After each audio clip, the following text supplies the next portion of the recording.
awardan unta si Colonel Pongo o resolution appreciating his efforts and service in Dumaguete City. However, giupusan kini sa katunga sa mga konsehal kay dili sila ganahan mo hatag og appreciation sa iyang natrabaho ni Colonel Pongo kay tungod nga naa daw possible nga investigation sa Region 7 kay tungod ana nga pagka-release niya. Pero kani ni Councilor Baldado ubang kauban namo nangusog nga dapat tagaan nato ni siya o resolution kay nag-appreciate man ta ni agree man sila nga i-appreciate nato ang iyang ibang buhat sa Dumaguete nga tinuod man ginang iyang ibuhat that's a fact. So ang ilaha is dili daw ang may awardan kung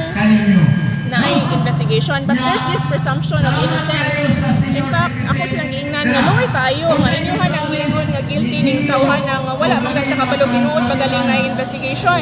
And this particular issue is politically motivated na ibalo man ta nga political rally itong nahitabo. And kani si Colonel Pongo gastorya ra man siya tinuod nga kana nga adlaw dili siya ready kay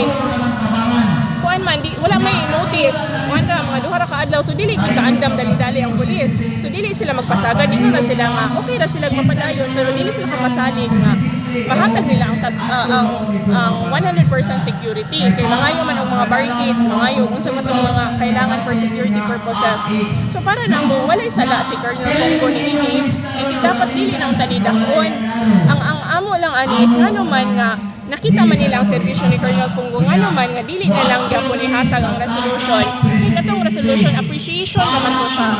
I-delete naman gali ni Councilor Baldado ang commendation kay di sila ganahan. So ang nahitabo na tayo ni gahapon na itay and then unfortunately pag-break sa tayo sa presiding officer